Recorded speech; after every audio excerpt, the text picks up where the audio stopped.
শনিবার বৃষ্টি ভেজা দিনে পার্বত্য চট্টগ্রাম কমপ্লেক্সে বসেছিল তারার মেলা। কারণ এদিন ছিল অভিনয় শিল্পী সংঘের অভিষেক অনুষ্ঠান। আর অনুষ্ঠানে উপস্থিত প্রত্যেকের চোখে মুখে ছিল আনন্দের হাসি। চিরচেনা মুখের দেখা পেয়ে কেউ আলিঙ্গনে ব্যস্ত, কেউ আবার মেতেছিলেন গল্প আড্ডায়। তবে অভিষেক অনুষ্ঠানের সব আলো যেন নিজের দিকে কেড়ে নেন অভিনেতা আলী মুর্তজা পলাশ।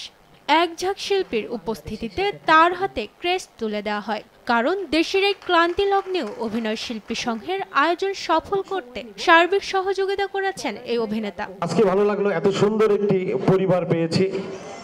আমি নবনিযুক্ত কমিটিকে অনুরোধ করব, এই সংগঠনটা যেন সকলের প্রাণের সংগঠন হয়।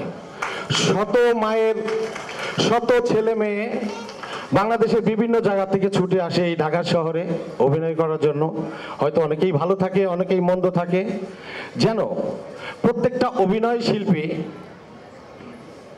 তাদের বিপদে আপদে সুখে দুঃখে যেন এই সংগঠনকে পাশে পায় এবং মনে করে যে আমাদের একটা অভিভাবক আছে। শত বিপদে যেন তারা আপনাদের কাছে ছুটে আসতে পারে, এমনভাবেই আপনারা এই কমিটি এই অভিনয় শিল্পীদের বুকে আগলে রাখবেন, এই অনুরোধ জানাচ্ছি। জমকালো এই অনুষ্ঠানে উপস্থিত ছিলেন দিলারা জামান, ডলি জহুর, শহীদুজ্জামান, সেলিম, আবুল হায়াত, আজিজুল হাকিমের মতো গুণী সব তারকারা। প্রধান অতিথি হিসেবে উপস্থিত ছিলেন পার্বত্য চট্টগ্রাম বিষয়ক মন্ত্রণালয়ের উপদেষ্টা সুপ্রদীপ চাকমা। আমরা এখন যেখানে শিল্পী হিসেবে যেখানে আছি, আমরা নিশ্চয়ই সেখানে থাকতে চাই না। আমরা আরো এক ধাপ দু ধাপ আগাতে চাই।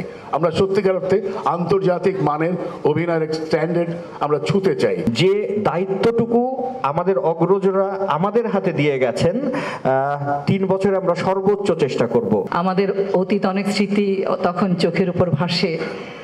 সেটে আলী জাকের বা ফেরদৌসী মজুমদার বা আবুল হায়াত ঢুকলে আমরা সবাই পুরো মেকআপ রুমে সবাই দাঁড়িয়ে যেতাম। অভিনেতা অভিনেত্রীরা যে কাজটি করেন সেই কাজটি হলো সৎকর্ম। মনে রাখবেন, সৎকর্ম করি, আমরা পরিশ্রম করে অর্জন করি। নাচ, গান আর অভিনয়ে ভরপুর এই আয়োজনটির উপস্থাপনার দায়িত্বে ছিলেন নাজনীন নাহার চুমকি এবং মৌসুমী হামিদ।